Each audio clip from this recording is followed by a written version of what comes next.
Hey everyone, I'm James Norton, I'm Nancy Norton. And I'm Ernie Norton. and we're here to talk to you about the COVID-19 vaccinations. If you remember from my other channel, James Loves Christian Stuff, 15 months ago, we were talking about COVID-19 when it was declared 2 days later as a pandemic. So what are we doing for this video? We're going to talk about the vaccines in this video. That's right, we're going to tell you about what to do when you're getting a COVID-19 vaccine. So, as you all know, the vaccines are a way to prevent you from getting sick. And how about you? Absolutely, it's a great avenue to take to get the vaccine so that you can make sure that you don't get the virus. And it's going to help us get back to doing the things we love to do. It's very safe and very effective. And this is what's also called herd immunity, where the virus no longer spreads easily from person to person. Now, keep in mind that don't listen too much about COVID-19 on social media, because those things that you hear on social media are rumors. So, here's what you can do to replace yourself from the situation on social media. Yes, I think you should just follow the science and the facts and listen to the CDC and follow their directions. Get the vaccine to keep yourself immune to the virus, and you can do anything that you did prior to this virus. So prior to the pandemic? Right. Mm-hmm. So Dad, I know some people are saying that, until you are fully vaccinated, don't travel internationally. So what do you think countries around the world are doing now? Well, they're all doing the same thing. Everybody's getting the vaccine, and they're aggressively, promoting getting vaccinated as well too. Plus, there are people, around the world that have gotten it and gotten over it and have determined that there's a natural immunity as well. So how about Australia? Because they were saying, as vaccination rates are climbing, some are still zero COVID cases. Well, that's because they've been that way the whole time, and part of it's because they're so isolated, and they've done a very good job, and they've maintained very low case count and death count. So they're just maintaining that for right now. Really? Yeah, I mean they're so isolated anyway. It's not really that big of a deal. Okay, so how about when you're traveling internationally during COVID-19? Well, they're suggesting people if you've not been vaccinated, you get tested before you go, and then you can show them, your negative test results, and then you can fly. How about when wearing a mask? Well, some people are wearing masks now. I think they're going to see that people that have been vaccinated don't have to wear masks on flights, because it's just, if it's not necessary in a store or a restaurant, it's not necessary on a flight. Let me go on to my computer. Mom, didn't you mean prior to the pandemic? Yes, I did.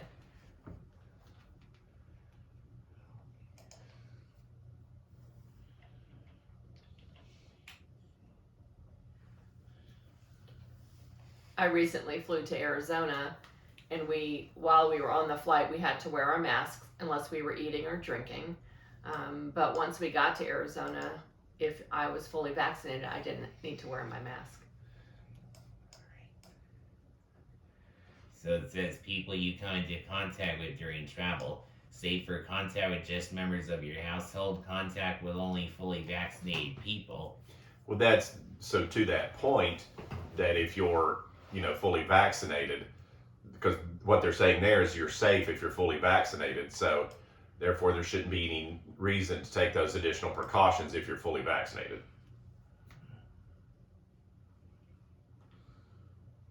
That's why we're saying out in public, there's signs that now say that if you are fully vaccinated, that you do not need to wear a mask in public.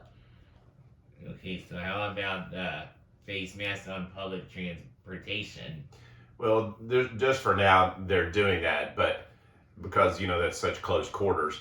But again, the general guidelines are that if you're vaccinated, then you're safe and you don't have to do those things. So those are going to come as well, that you can do public transportation without being masked. So we also are reiterating that it's very important that everybody gets vaccinated. Mm-hmm. It's an important safety feature to have in your life and to have with your friends and to have with your family.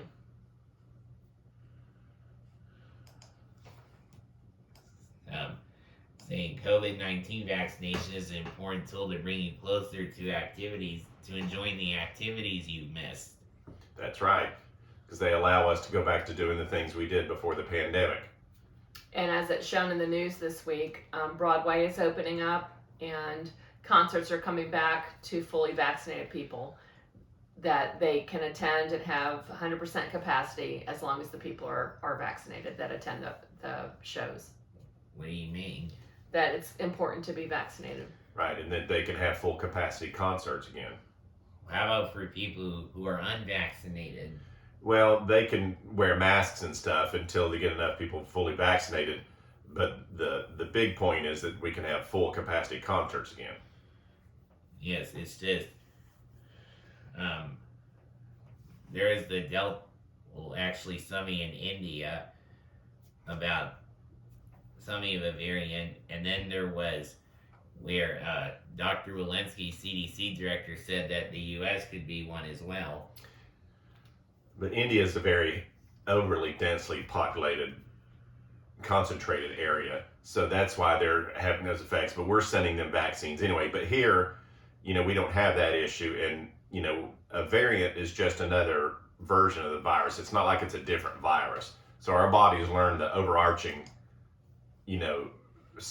signs of the virus, and then they fight it off. That's what our antibodies do. And they've tested against that Delta variant, that the Pfizer vaccine is completely safe to protect you from that variant.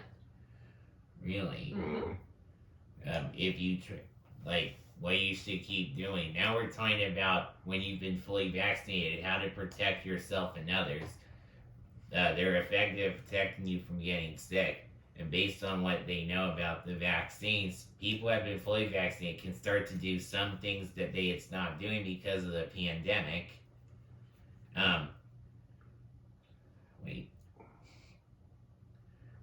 What you should keep doing for now, if you've been fully vaccinated, if you travel, you should still take steps to protect yourself and others. Well, those are just guidelines. Those aren't rules or anything like that. And, the idea is that if you're fully vaccinated and you're safe from being in the grocery store or being in a, mall or something like that, you're safe whatever you're going to do. Really? Mm-hmm. And some of the things that we did before this all started, like washing our hands and giving everybody space and keeping, 6 feet apart. That's something we've always done, that we don't want to invade people's space, and we always need to wash our hands. What do you mean by that? Just personal space. Remember boundaries? Yep. That's all. That's just what I mean. That, you don't get in people's space. Yeah, but it's not 6 feet apart. No, and it's not 6 feet. It's just like a general boundary. Just give people their own personal space. Okay, then. Masks are required on planes, buses, trains, and other forms of public transportation. Travelers are not required to wear a mask in outdoor areas of a convenience, like on a ferry or a top deck of a bus. CDC recommends that travelers who are not fully vaccinated continue to wear a mask and maintain physical distance when traveling. Right. And what they were still learning, how effective the vaccines are against variants of the virus that causes COVID-19. Early data show the vaccines may work against the variants, but could be less effective against others. Right. So they're just now learning, but right now all the information is showing that the vaccine protects you against the variants. Because again, it's not like it's a brand new virus; it's just a variation of the current one. And then how well the vaccines protect people with weakened immune systems, including people who take what's that word? Immunosuppressive medications. What? Immunosuppressive medications. Well, don't say the medication. I know that Okay. part. Just the I. Immunosuppressive. Immunosuppressive medications. Right. Those are things like people that have, maybe they're doing cancer treatments and it affects their immune system. So that's why those people have to be very careful, because you're introducing a form of the virus, so you don't want to do that necessarily with someone whose immune system might be compromised. And then they are also still learning how long vaccines can protect people. Right, but the thing is that, even the immunity that we get, especially natural, which is as strong as the vaccines last years and years, that we've learned that from other SARS viruses, so it's very strong. How about when Senator Paul said the first SARS? Right, so he had noticed that people that had gotten the immunity from the first SARS, which was 17 years ago, still had the T-cell immunity. Really? Yeah, so that shows how very strong our bodies work.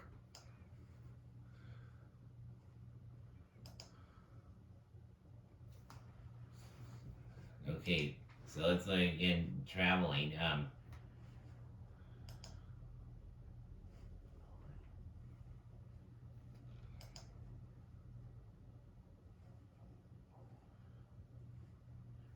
says people who are fully vaccinated with an FDA authorized vaccine can travel safely within the United States. Mm-hmm.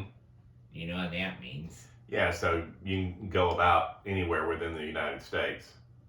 What does that mean? Well, it just means that because we know the guidelines that the United States uses. So it's okay to do that. So within the United States, what does that mean? It means you can go anywhere you want within the United States, no problem. What about around the world? Well, you can go around the world. They just might do some tests. But if you've been fully vaccinated, it doesn't matter if you're in the United States or you're traveling abroad. You're fully vaccinated, then you're safe. So by within the United States, can you be specific? So the 50 states that are the United States, that's talking about no extra tests, none of that kind of stuff when you're fully vaccinated. But if you're going to travel internationally, they may do some testing beforehand, but if you've been vaccinated, you're safe to travel in America, or you're safe to travel in Europe, anywhere. Yeah, and in Europe and those places will just require you to show your vaccination card. So do not travel internationally until you are fully vaccinated.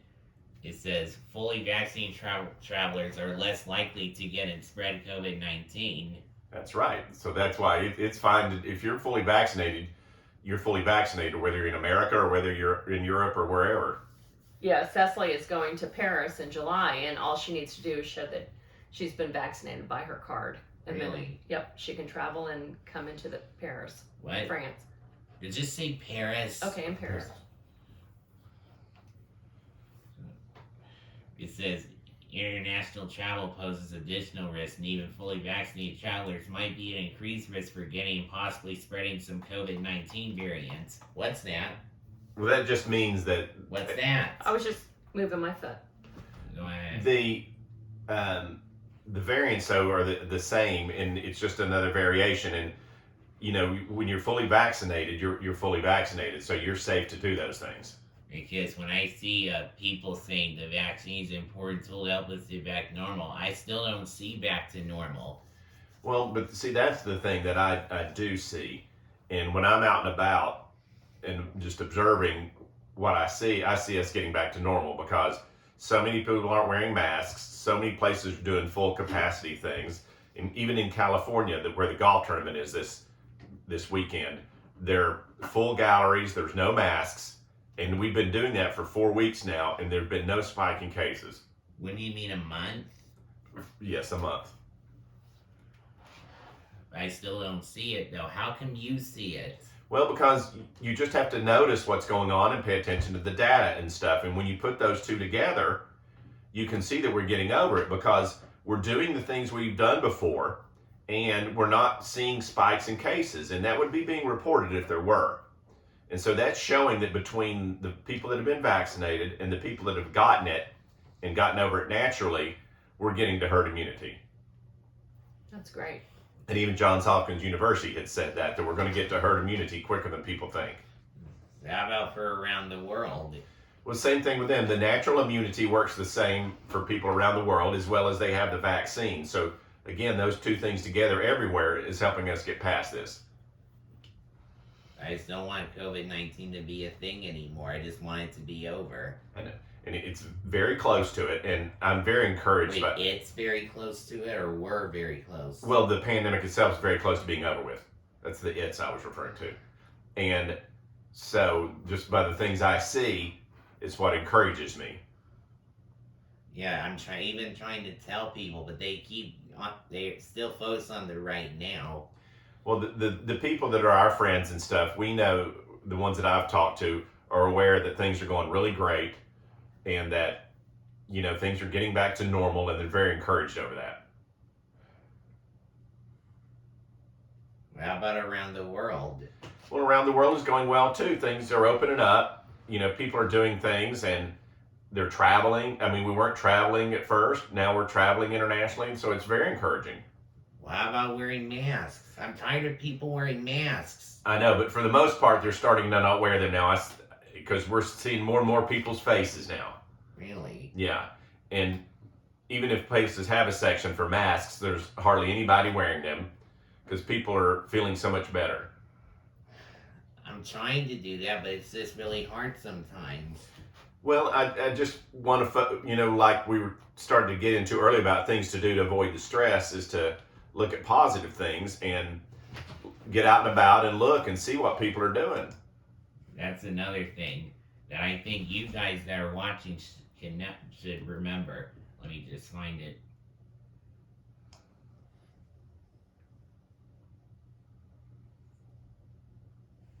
Hold on.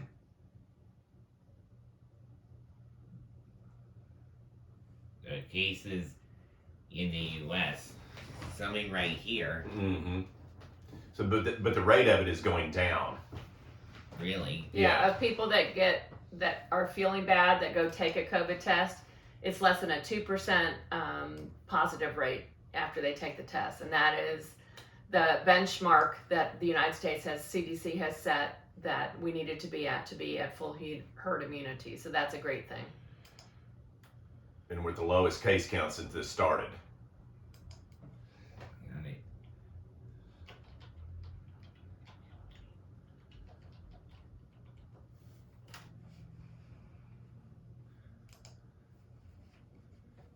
So mental health and coping during COVID-19. So it's had a major effect on our lives. Many of us are facing challenges that can be stressful, overwhelming, and cause strong emotion in adults and children. And here's the following. Mm-hmm. Having feelings of fear and anger, sadness, worry, numbness, or frustration. Changes in. Why are you reading the whole thing? With just some of the things I was looking at. So that's a list of the signs. Yes, and then here are ways that you can help yourself, others, and your community manage stress. Take breaks from watching, reading, or listening to news stories, including those on social media. It's good to be informed, but hearing about the pandemic constantly can be upsetting. Why is that? I agree. Well, because it's a bombardment of bad news and stuff, because that's all people talk about are sensationalistic things. They don't give the big picture. And so that can cause stress if you keep looking at that. So then take care of your body. That's right. You want to do the things that keep healthy. Yeah. So what does it mean to get plenty of sleep? Well, your body needs rest. I mean, that's just the way we're made. And so, we just want to make sure we're resting so we can re-energize for the next day. Then it says, make time to unwind. Trying to do some other activities you enjoy. I know, that's why I like going for walks or playing golf or, watching videos. How can you get the data from it? I'm trying to find it, but it's just no use. Well, just you want to look at your local sources of information, or the World Health Organization, or the CDC. And the rest of it is not anything we need to worry about. Really? Yeah. Well, I hope I find that. And I'll always look for positive things to share with you, as Mom will also. And because COVID-19 turned our world upside down, how come events had to be postponed? Well, they just had to be at that time because we couldn't have people gathering together because it was so contagious. But they did that, and they slowed the spread, and they, made sure hospitals weren't overrun. But now they know that we don't have to do that anymore, because now they know the really vulnerable are the only ones we need to really worry about.